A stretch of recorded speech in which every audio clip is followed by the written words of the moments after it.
Assalamualaikum warahmatullahi wabarakatuh. Alhamdulillahi rabbil alamin. Wassalatu wassalamu ala asyrafil anbiya'i wal mursalin wa ala alihi wa sahbihi ajma'in. Amma ba'd. Tiada kata yang paling indah selain mengucapkan puji dan syukur kepada Allah Subhanahu wa taala, yang mana oleh Allah yang telah menciptakan 7 petala langit tanpa tiang dan menciptakan 7 petala bumi tanpa gantungan. Masya Allah, luar biasa. Selawat bertangkaikan salam, mari sama-sama kita hadiahkan kepada baginda Nabi besar Muhammad sallallahu alaihi wasallam. Pada kesempatan ini, Tasya akan menyampaikan tausiah dengan judul Pemuda di Era Milenial. Kita harus mengetahui tidak ada bangsa maju yang merdeka terkecuali mereka yang mau menghargai jasa pahlawannya. Karena I.R. Soekarno pernah berkata, bangsa yang maju adalah bangsa yang mau menghargai jasa pahlawannya. Untuk menjadi pahlawan di masa kini, kita harus dengan bermacam-macam cara. Kalau pahlawan dahulu mengeluarkan tenaga, harta, jiwa, bahkan raga dan keluarganya untuk memperjuangkan Indonesia kita, bisa juga dikatakan pahlawan-pahlawan di era milenial ini. Dengan cara berjuang, melawan dan memerangi kebodohan yang sangat merajalela ini. Tetapi di zaman sekarang, terlebih-lebih kita sebagai pemuda dan pemudi yang terlalu cinta dengan medsos, tidak peduli lagi dengan bangsa negara, bahkan agama. Sangat menyedihkan. Betapa kita sangat melupakan jasa-jasa pahlawan kita masa dulu. Mereka yang rela anaknya menjadi yatim, istrinya menjadi janda demi memperjuangkan kemerdekaan. Sungguh miris keadaan sekarang. Hadirin dan hadirat yang dirahmati Allah dan dicintai Rasulullah.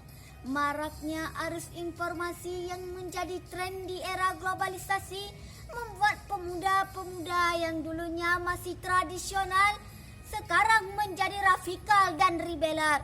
Sikap sosialisasi semakin menipis, terkikis daya kapitalis. Kalau zaman dulu anaknya main karet, sekarang anak zaman sekarang udah pintar main internet. Dulu kelereng jadi permainan, sekarang game online jadi andalan. Semua orang berlomba-lomba mencari kesenangan. Urusan akhirat tidak mereka pikirkan. Jika ditanya, apa jawaban mereka? Emang gue pikirin gitu loh.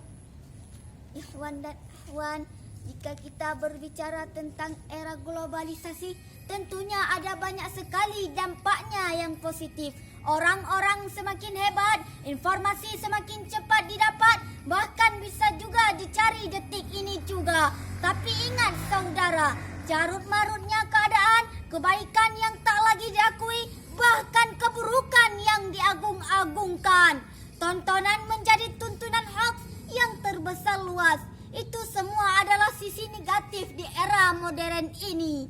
Lantas, sebagai pemuda, apa yang harus kita lakukan? Ternyata Allah berfirman dalam Al-Quran surah Al-Imran ayat 104 yang berbunyi, A'udzu billahi minasyaitonir rajim.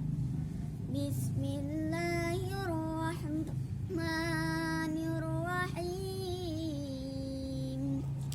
Wala takunu kalladzina tafarraqu wa mukhalifu min ba'di.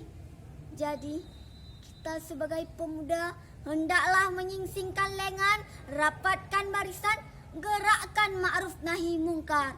Karena Negeri ini butuh pemuda yang menjadi pelopor, bukan pemuda yang menjadi seorang pengekor.